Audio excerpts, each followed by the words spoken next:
Today I'm going to show you how to configure your wired ULP. So we have different communication protocols for this. You have your RS485 to I2C, and you also have Modbus to UART. Today in particular, we're going to be doing RS485 to I2C configuration. All right. Now for this, we're going to need a USB converter cable, and you have to make sure that is an RS485 converter. Okay. So we're going to go to our Calypso web page. Under our Support Center tab, we're going to go to Technical Information, and we're going to find the sensor that we have. In this case, I have a ultra low power ultrasonic wind meter. So I'm going to click on Get Configurator. I'm going to click on the configurator, and I'm going to click on Download. Okay, once my configurator is downloaded, I'm going to click on it so it opens it up.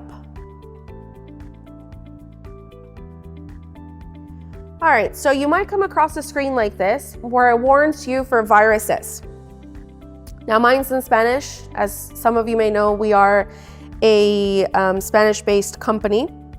So here I need to click on Launch Anyway. And your configurator pops up.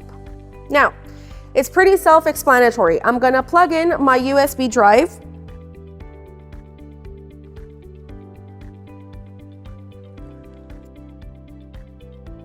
All right. And then I'm gonna grab my cables to hook them up properly. So I've got the USB cables attached here properly. Now please make sure you pull on them to make sure they're properly attached. As you see, we have some plastic covering the wires. You need to make sure that it's just the wires that are hooking on to the attachment here.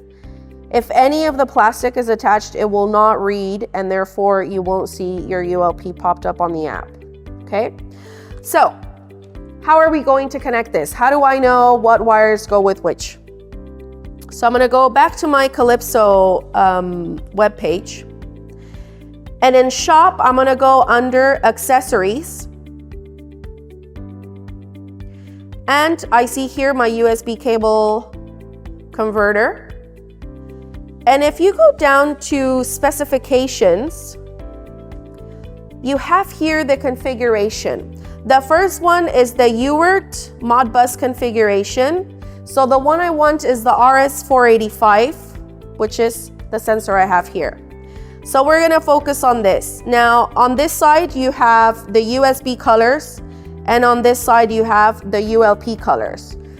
So now it tells you that red goes with brown, black goes with white, green and green go together, and white and yellow. So following those instructions, all right, I'm going to attach them. So I have my red that's going to hook up to my brown. I have my black that's going to hook up to my white.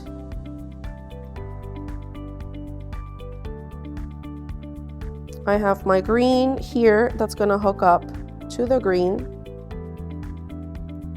And my yellow is going to hook up to my white. So as I said, I pull on them to make sure they're properly attached.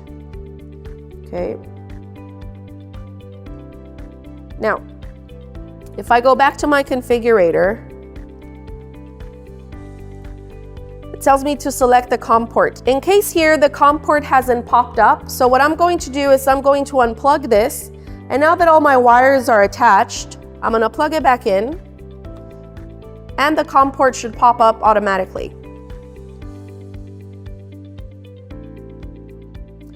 So we see here COM port 4. I'm going to select that. Okay. Now, that's step 1. We're going to go to step 2. Connect all the wires except the brown wire, which I had already connected previously. So I'm going to disconnect that one. All my wires are properly connected. I'm going to click on Connect, and immediately I'm going to move on to connecting my brown wire.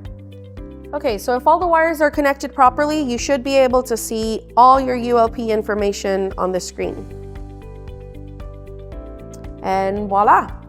So here you have the different configurations. You can have it on stream, on demand, or Modbus.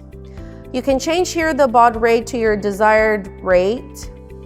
You can change the wind filter to low power, low, medium, or high, and as well as your units. And finally, your data rate, 1 Hertz, 2, however you want it. So just for testing purposes, I'm gonna set this to 4800 bauds. I want it in a low power. I'm gonna leave it at 1 Hertz, and instead of meters per second, I'm gonna go to knots. So once I've clicked on my desired configuration, I'm gonna go to Save Configuration. And once you have it fully configured, you will see a Save Configuration screen on here.